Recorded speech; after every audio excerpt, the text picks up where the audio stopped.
बहुत बड़ी खबर इस वक्त की आपको दे रहे हैं कि सेना को खुली छूट दे दी गई है। इस तरह का बयान विदेश सचिव विक्रम मिस्री की ओर से अब से चंद मिनटों के पहले किया गया, जब हमने इस वीडियो को रिकॉर्ड करना शुरू किया।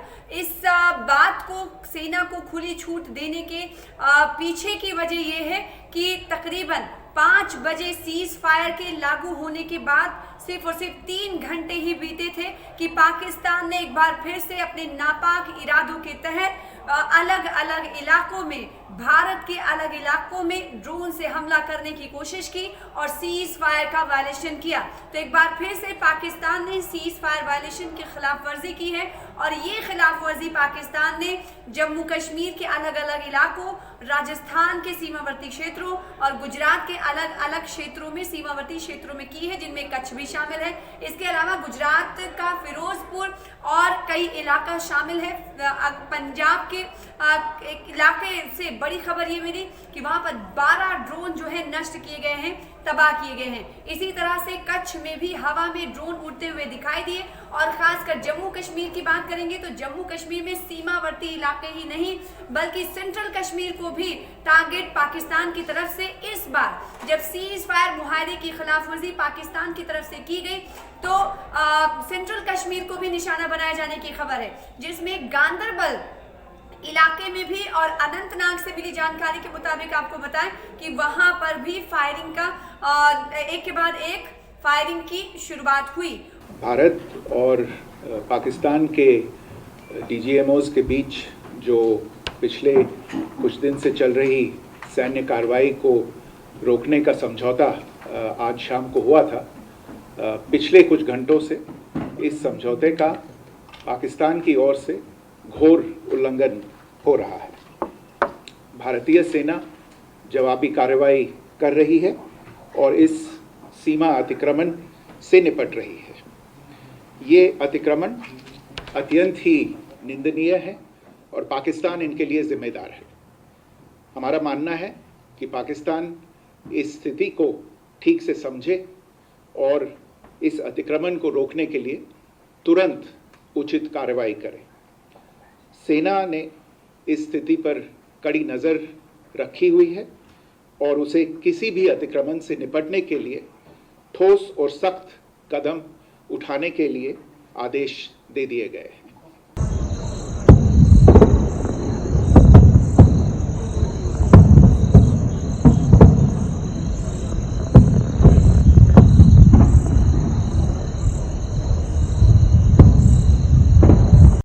जम्मू की बात करें तो जम्मू के पुंछ, राजौरी और अखनूर, इसके अलावा उधमपुर और नगरोटा में 4 संदिग्ध देखे गए। तो इसके अलावा पुंछ, राजौरी, अखनूर और उधमपुर सेक्टर्स में कई ड्रोनों के उड़ने की जानकारी मिली जिन्हें नष्ट किया गया। तो वहीं जो सीमावर्ती क्षेत्र हैं राजौरी के, उन्हें आप उसमें सुंदरवनी और नौशहरा सेक्टर में भारी शेलिंग, हैवी शेलिंग की जा रही है। और सबसे खास बात कि पिछले 2 दिनों से जो तनाव बना हुआ था, उस तनाव से कहीं ना कहीं एक कदम और ज्यादा तनाव आज देखने को मिला, खासकर श्रीनगर में। श्रीनगर में 70 से 80 धमाके की आवाज सुनाई दी। ऐसे में कहा जा सकता है कि लोगों में खौफ और दहशत बनी रही और पूरी तरीके से जम्मू कश्मीर के विभिन्न इलाकों को ब्लैक आउट कर दिया गया। माता वैष्णो देवी रियासी से भी खबर मिली, उसको तस्वीर भी हमने टीवी स्क्रीन पर आपको दिखाई और एक बार फिर से आपको सोशल मीडिया प्लेटफॉर्म पर भी दिखाएंगे। तो बड़ी एक तरह से कहा जाए कि पाकिस्तान एक बार फिर से एक्सपोज हुआ है।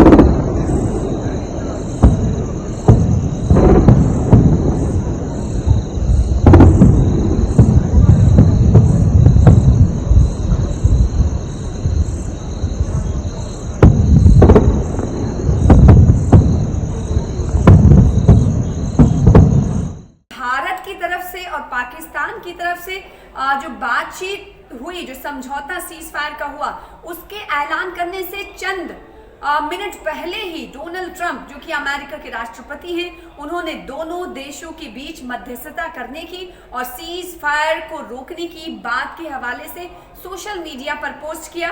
और जिसके बाद हमने देखा कि इस का कंफर्मेशन पाकिस्तान की तरफ से, पाकिस्तानी सरकार की तरफ से, विदेश मंत्री की तरफ से किया गया।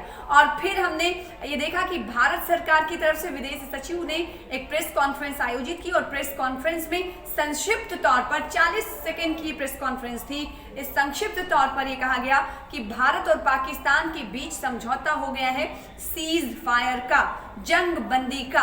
और उससे पहले दिल्ली में बड़ी बैठक जारी रही। दिल्ली में जो नौसेना के प्रमुखों के साथ और सीडीएस के साथ जो प्रधानमंत्री नरेंद्र मोदी की बैठक जारी थी सीज फायर के समझौते से पहले, उसमें प्रधानमंत्री नरेंद्र मोदी ने, सरकार ने निर्णायक महत्वपूर्ण फैसला लेते हुए ये कहा था कि अगर पाकिस्तान की तरफ से कोई टेरर एक्टिविटी की जाती है मुस्तकबिल में तो इसे एक्ट ऑफ वॉर यानी जंग की तरह तस्वुर किया जाएगा, जंग तस्वुर किया जाएगा। तो आज हमने जब देखा कि तकरीबन महज 3.5 घंटे ही गुजरे थे सीज फायर जंगबंदी के और एक बार फिर से पाकिस्तान ने उसका वायलेशन किया है, तो कहीं ना कहीं अमेरिका की मध्यस्थता पर भी सवाल खड़े हो रहे हैं और दूसरी तरफ पाकिस्तान एक बार फिर से बेनकाब होता हुआ दिखाई दे रहा है। इस वक्त जो तस्वीरें आप देख रहे हैं ये तस्वीरें काफ़ी इंपॉर्टेंट हैं क्योंकि अलग अलग इलाकों की ये तस्वीरें हैं। जम्मू के अलग अलग क्षेत्रों में इस वक्त ब्लैकआउट है। श्रीनगर में 70 से 80 धमाके सुनना, आप अंदाजा लगा सकते हैं कि किस तरह वहाँ की आवाम में खौफ व दहशत का माहौल होगा कि एक तरफ जहाँ लोगों ने खुशी का इजहार किया था अलग अलग फोरम से, चाहे सियासी हो चाहे समाजी हो, सभी और या फिर मिली तंजीमों हो, उनकी तरफ से इस जंगबंदी का ऐलान किए जाने के बाद खुशी का इजहार किया जा रहा था और ये माना जा रहा था कि ज़िंदगी अब मामूल पर लौट आएगी। लेकिन ऐसा होता हुआ सिर्फ और सिर्फ 3 से 3.5 घंटे में, 3 से 3.5 घंटे में होता हुआ नहीं दिख रहा है। और पाकिस्तान की तरफ से खिलाफ वर्जी की जा रही जिसका भारतीय फौज मुंह तोड़ जवाब दे रही है। और ख़ास बात यहाँ ये है कि विदेश सचिव की जो प्रेस कॉन्फ्रेंस अब से कुछ देर पहले हुई, इस प्रेस कॉन्फ्रेंस में इस बात पर जोर दिया गया कि भारत सरकार ने सेना को खुली छूट दे दी है, यानी अगर पाकिस्तान उकसाता रहेगा तो उससे जवाबी कार्रवाई का सामना करना पड़ेगा और मुंह तोड़ जवाब दिया जाएगा। तो इस वक्त तनावपूर्ण स्थिति बनी हुई है ना सिर्फ जम्मू कश्मीर बल्कि राजस्थान और गुजरात के कुछ इलाकों में। वहाँ पर ड्रोन से हमला करने की कोशिश की गई, कई ड्रोनों को नष्ट किया गया है। और तारीखी मकाम अगर बात श्रीनगर की हम कर रहे हैं क्योंकि 70 से 80 दर्जनों कई धमाके सुने गए और इन धमाकों की जो शिद्दत थी आवाज़ में वो काफ़ी ज़्यादा थी। तो जब धमाकों की आवाज़ सुनी गई और कई ड्रोन्स जो है उड़ते हुए देखे गए, तारीखी मकाम लाल चौक घंटा घर के ऊपर भी ड्रोन दिखे जिन्हें टीवी स्क्रीन इस वक्त आप सोशल मीडिया प्लेटफॉर्म पर देख पा रहे हैं विजुअल्स में।